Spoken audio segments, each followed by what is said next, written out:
I haven't done a video in a while, so I thought I'd do another on something I just built very recently, actually in the past couple days.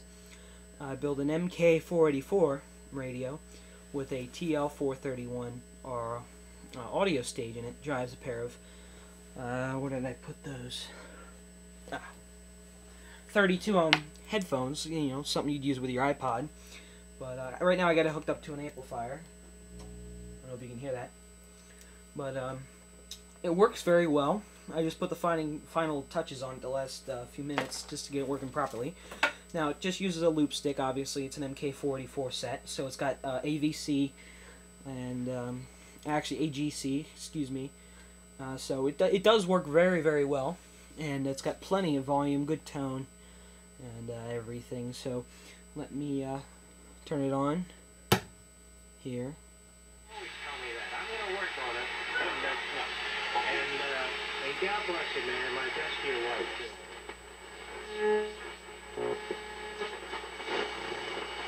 Member of DIC.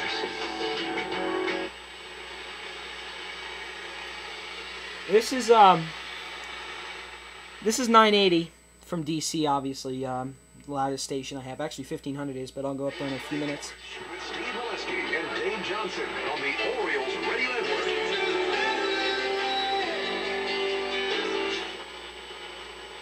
So I'm going to go down frequency from there.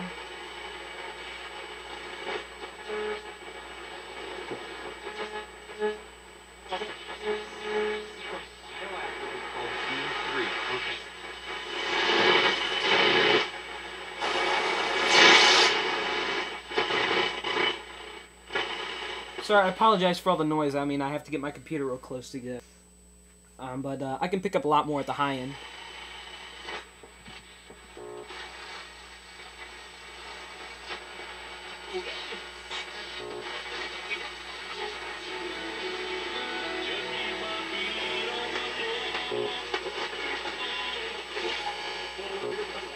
It's below the scoreboard. In right center is 21st of the year.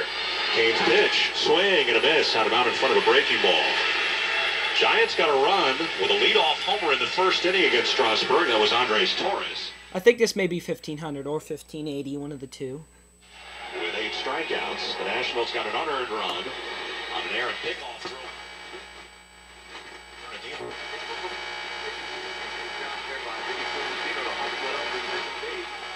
Now, if I rotate the radio 90 degrees, I'll get a bunch of other stations. Now, right now I have the antenna pointing north and south, so I'm getting stations north and south. Now, if I point the radio this way, I'll get stations east and west of me. And this should be quite a few more, especially in the western direction.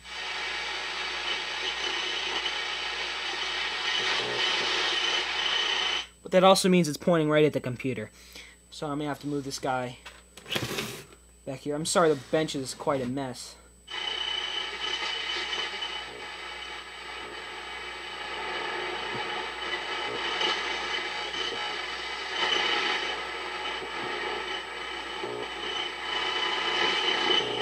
Yeah, I can't get anything because of the computer.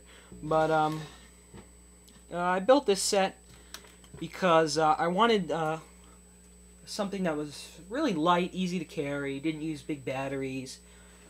You know, would drive a pair of 32 ohm headphones, reasonable volume, and would easily be able to carry around with no antenna. Now, I didn't want to do anything with tubes because of the B voltage issue, and crystal sets obviously need a big antenna or a big loop antenna. So I turned to the MK484. I've seen people, you know, have great success with them in radio, so I just thought I'd use one. Now the radio uses, let me turn off my amp here. Radio uses one 9-volt battery, this guy right here. This is a loop stick that I wound. It's shock absorbent. PC board with everything on there. MK484 here, and the TL431 is here. I had an RF choke because it was oscillating a little bit. Now, power switch over here, and here's my headphone jack and my volume control. It's a real simple setup, and it works very well. Now, if I really wanted to add an antenna to this set, I could hook it up here or here. It doesn't really matter. And you know, it does, as you can hear, you know, obviously it works very well. Now the front panel and this one here are both made out of Delrin, and I made these brackets out of some copper stripping laying around. I just cut it to pieces and drilled holes and put screws through it and everything. You know, in all to build this set, it only costed around $5 or $6. This cap was free. You know, got given a bunch of stuff. It was just laying in there. You know, the switch, PC board, most of the components on the PC board, or all of them besides the semiconductors, battery clip, pot, was all in a box of stuff I got for a couple bucks at a radio meet. It's a bunch of new old stock Radio Shack stuff. RF choke, I got, only paid a couple cents for. It was in a big lot of them. A sloop stick came out of an old radio. I cut it, or chipped it anyway, in 2 pieces and used one, and the wire was also in the box of Radio Shack stuff. And Delrin, and that's a different story for the price. I had a bunch laying around from a project I did a long time ago, and I thought I'd use it up. It's just 1/4 inch white Delrin. Oh, the headphone jack was in there too. Now this veneer dial I got for 50 cents at Kutztown, and this knob I forget where I got it from.